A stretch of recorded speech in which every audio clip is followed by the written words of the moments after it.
The Atlantic swallowed secrets the way the sky swallowed stars, quietly, completely, and without apology. On July 9, 2027, the research vessel Aurora's Wake cut a white scar across glassy water 30 miles southwest of the Bermuda Triangle's official boundary. The sea had no business being that still. No wind, no swell, not even the lazy slap of waves against the hull. Just a mirror reflecting a cloudless noon, and beneath it, something that should not have been. Dr. Elena Vasquez stood at the starboard rail, one hand gripping the cold metal, the other clutching a satellite phone that had gone dead an hour earlier. 38 years old, daughter of Cuban fishermen and MIT valedictorian, she had chased anomalies from the Mariana Trench to the Arctic shelf. None had ever made her palms sweat like this. "Depth sounders screaming," called Lieutenant Commander Rajiv Patel from the bridge doorway. His voice carried the clipped urgency of a man who trusted instruments more than instinct. "Single return, metallic, triangular profile, 400 meters down, resting on the slope of the Puerto Rico Trench. It's big." Elena pushed damp hair from her eyes. "Size? 380 feet, stem to stern, symmetric, no corrosion. Whatever it is, it's been down there a while and doesn't care." The deck tilted slightly as the ship adjusted thrusters to hold position. Crew members moved with the hushed efficiency of people who sensed history leaning over their shoulders. Elena descended to the operations bay, boots ringing on steel ladders. The room smelled of ozone and coffee. Screens glowed with multi-beam sonar, side scan, magnetometer readouts. The anomaly sat in the center of every image like a dark star. "Launch the ROV," she ordered. The remotely operated vehicle Nautilus 7 slipped into the water with a hiss of bubbles. Its floodlights carved tunnels through the black.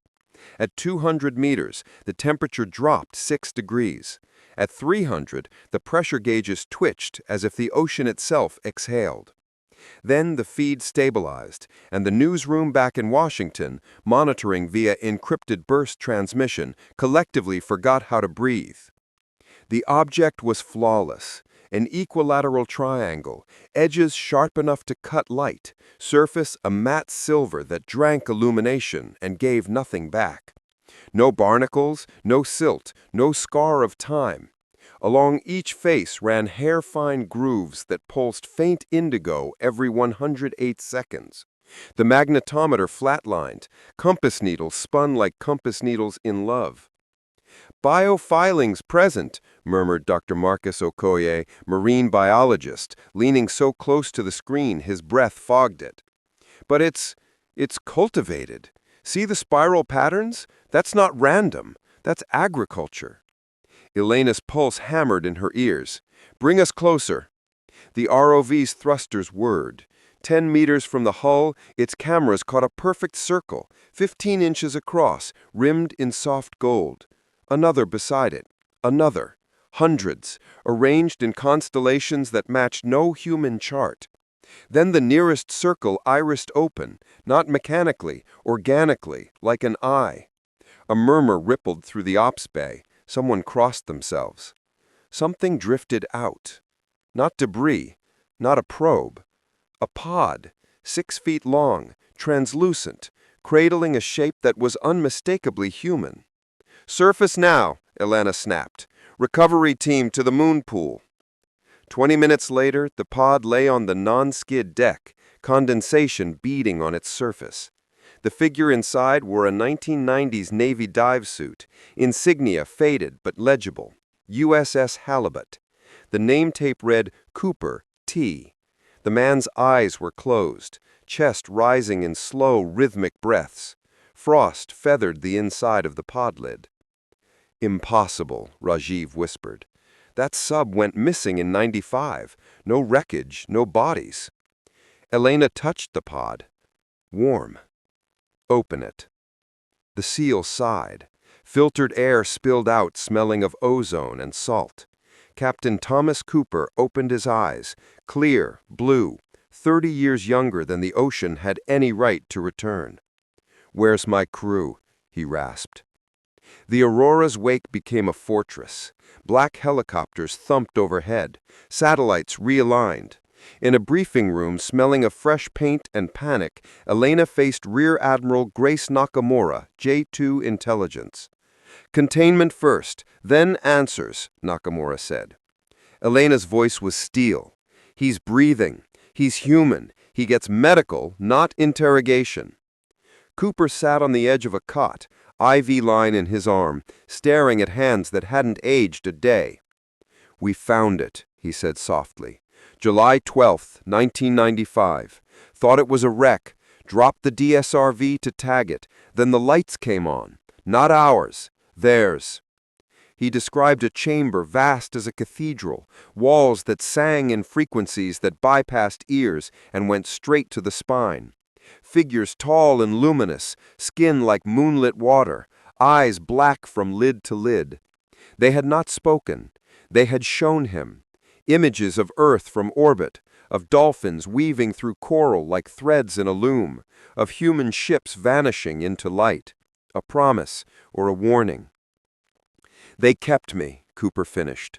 "Said the others couldn't adapt. I was the only one whose mind didn't burn." Nakamura's jaw worked. "You're saying aliens abducted an American submarine crew and turned you into a popsicle?"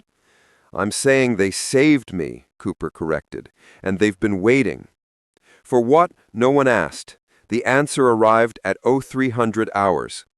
The ocean lit up, not by a luminescence, structured light, geometric, rising in pillars from the trench. The Aurora's wake listed as every compass spun. On the sonar screen, the triangle unfolded, edges extending into veins that caught currents like sails. It rose. Elena ran to the bridge. The water bulged, a mountain forming where no mountain belonged. Then the craft breached, slow, deliberate, water cascading off its flanks in sheets of liquid diamond. It hovered 50 feet above the waves, silent, dwarfing the ship. Ports irised open. Dozens of pods drifted out, each carrying a sleeping human in clothes from centuries past, a Roman trireme oarsman, a Ming Dynasty junk captain, a World War II U-boat engineer, all breathing, all untouched by time. Cooper stood beside Elena, eyes shining. "They collected us. Every sailor lost to the deep, kept us until we were ready." "Ready for what?" Elena asked. The answer came not in words but in feeling, a warmth behind the eyes, a sudden understanding that tasted like sunrise. Images flooded every mind on deck, humans and the luminous beings standing together on a shore that was not Earth, dolphins weaving between them, oceans spanning worlds, a federation older than continents. Cooper smiled, the expression of a man who had waited 30 years to come home. To join them. Not as pets, as partners. The ocean was never a graveyard. It was a cradle. Nakamura's voice crackled over the intercom, shaky for the first time in her career. "All stations stand down. Do not engage. I repeat, do not engage." Too late. The triangle lowered a ramp of solid light. Cooper walked up it without looking back. One by one, the awakened sailors followed, some weeping, some laughing, some salooning the sea that had kept their secrets. Elena felt the pull, gentle but irresistible, like tide on bone. She took one step, then another. Behind her, the Aurora's wake drifted empty under a rising sun, its deck strewn with discarded headsets and cooling coffee. The ocean smoothed itself, erasing every ripple. By the time the rescue choppers arrived, there was nothing to find but a log entry blinking on an abandoned screen. Humanity found a spaceship in the ocean. What we discovered inside was ourselves, older, wiser, and finally ready to come home. The stars above looked suddenly closer, and for the first time in recorded history, the Bermuda Triangle gave something back.